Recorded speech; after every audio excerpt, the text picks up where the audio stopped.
Greetings to all my dear viewers. I'm here to let you all know about some lesser known interesting facts that you all should be aware by now. So without further delay, let's just delve into the topic.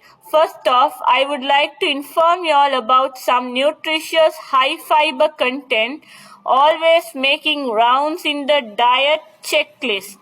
That is none other than some fresh fruits. Starting off, apples and citrus fruits, commonly and mostly renowned and highly preferred by many for their high nutritious content, comes with a lesser known fact among many that they are generally coated with shellac or beeswax that enhance their shine and longevity. Pears are also not an exception. They too are often coated with beeswax or shellac to improve their overall appearance or outlook. It is stated that raw stick lac contains resin, wax dye, insect bodies, bark of host trees, as well as other impurities that are then refined to obtain the purified material of commerce called shellac, used to coat fruits along with vegetables too in the produce aisle of your favorite grocery store in order to make them eye-catching or captivating. On the other hand, granulated sugar or the sugar that is processed or refined is the other most trickiest constituent of the food industry that seem to be cruelty-free or animal-friendly constituent, but actually not in terms of going through the processing process. This popular ingredient of refined sugar that is widely attributed to making several turns on the tea table is stated to be ground using boncha.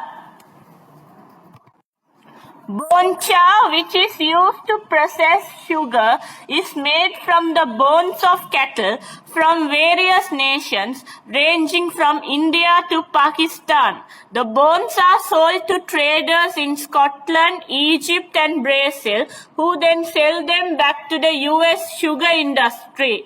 The European Union and the USDA heavily regulate the usage of boncha. Only countries that are deemed BSE free can sell the bones of their cattle for this process. BSE stands for bovine spongiform encephalopathy. Nations that are deemed BSE free are the nations where the bovine spongiform encephalopathy is absent. Although the agent that causes BSE or the mad cow disease condition and other transmissible encephalopathies is not completely comprehensible, it is considered to be a prion, which is a protein or a fragment of the protein with abnormal or irregular morphology, that is structure and function. Now, returning back to the subject of main concern, boncha, often referred to as natural carbon, is widely used by the sugar industry as a decolorizing filter which allows the sugar cane to achieve its desirable white color. Boncha is also used in other types of sugar. Even the popular brown sugar is often mixed with boncha, and the brown color is achieved by mixing molasses to refined cane sugar. Most refined sugars have boncha, and if you want to avoid the addition of boncha to the sugar, then opting out for unrefined alternatives is the best. These include coconut sugar, date sugar, muscovado sugar, among the few.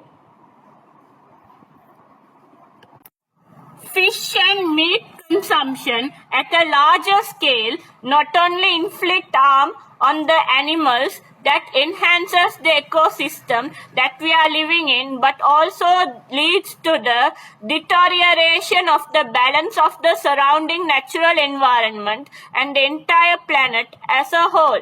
The improper fishing practices and techniques such as overfishing and bottom trawling at a larger scale and potentially to feed larger population size is thought to leave a significant impact on the environment and the biodiversity. A new scientific research discovers and makes it evident that bottom trawling is responsible for releasing up to 370 million metric tons of carbon dioxide into the atmosphere each year or annually. Trawling in East China, Baltic, North Sea, and Greenland Sea have the largest impact on the climate. Bottom trawl fishing poses a major threat to the biodiversity of vulnerable deep sea habitats and ecosystems. Losses of up to 95 to 98% of the coral cover of sea mounts as a result of deep sea bottom trawl fishing have been documented. Along with this, addressing that nearly all fish and shellfish contain traces of methyl mercury is also crucial at this instance. Specifically, larger fish that have lived longer have the highest levels of methyl mercury because they had more time to accumulate it. These large fish such as swordfish, shark, king mackerel and tilefish pose the greatest risk. Exposure to methyl mercury via consumption of seafood and fish can severely impact fetal neurobehavioral development even when methyl mercury levels in maternal blood are as low as about 5 microgram per liter, which the mother tolerates well. Persistent motor dysfunctions and cognitive deficits may result from transplacental exposure. As a neurodevelopmental toxicant, mercury poses a specific threat to the developing fetus and to the child in early life. Fetal exposure to high levels of methyl mercury proves to cause devastating congenital malformations, infantile cerebral palsy, and neurocognitive effects according to a publication produced by World Health Organization. The main sources of mercury in the environment result from anthropogenic activity as stated by the publication made by the WHO.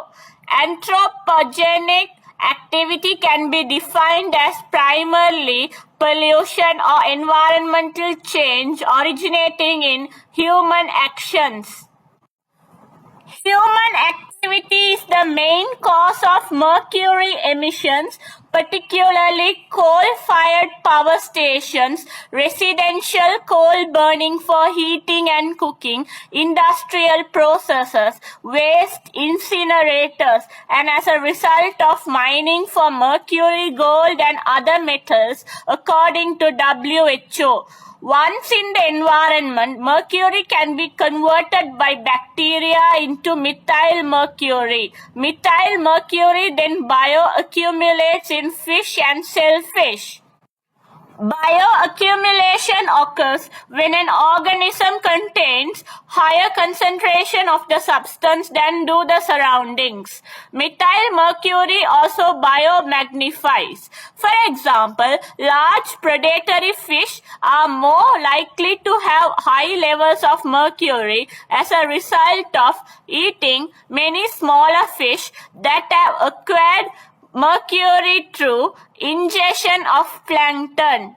Methyl mercury in the water and sediment is taken up by tiny animals and plants known as plankton.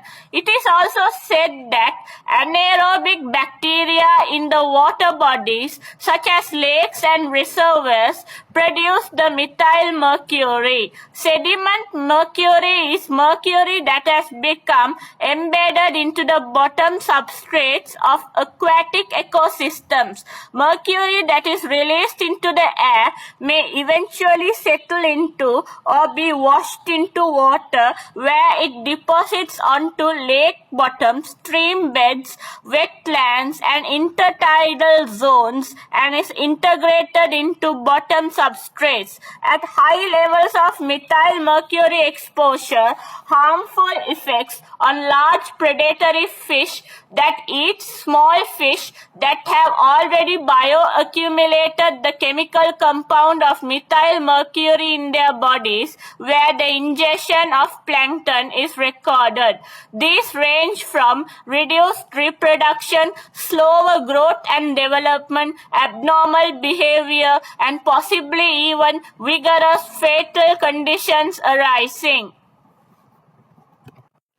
Therefore, shifting to a more sustainable and an eco-friendly mode as of relying on renewable sources such as wind and water to run power stations, as the hydroelectric ones and the ones functioning through the movements of the wind turbines, instead of depending on non-renewable sources such as fossil fuels as coal, enabling the power stations to function, is considered an effective strategy that can be implemented to reduce mercury emissions responsible for methyl mercury that poses threat to both the environment and the organisms living in it.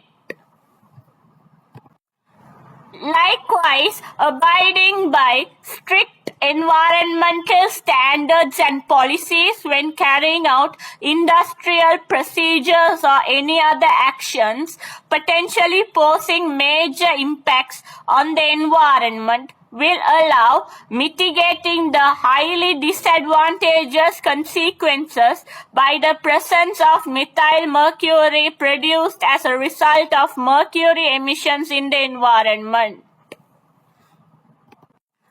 Similarly, when considering meat, each 50 gram per day higher intake of processed meat such as bacon, ham and sausages increase the risk of coronary heart disease by 18%. Each 50 gram per day higher intake of unprocessed red meat such as beef, lamb and pork increase the risk of coronary heart disease by 9%. According to a recent scientific study, those who ate a diet rich in red meat had tripled the levels of a chemical called trimethylamine N oxide TMAO linked to heart disease when compared to people eating diets rich in plant-based protein. Importantly, the TMAO increases were identified reversible when the participants discontinued the red meat diet and ate non-meat diet for another month. This made their TMAO levels to decrease significantly. With this, I would like to conclude with a positive note from here, that is, after closely taking all that has been discussed so far into account, I hope we can contribute to a positive change in our society in the future by addressing the relevant bottlenecks in each of the concerned matter of significance, and together implement necessary mitigation strategies to effectively limit the actions that contribute to consequences that leave a long-lasting impact on us, the society, environment, and the organisms in our entire planet. Stay tuned for more interesting videos like this in the coming days too. Until then, signing off. Thank you. Take care. Bye-bye.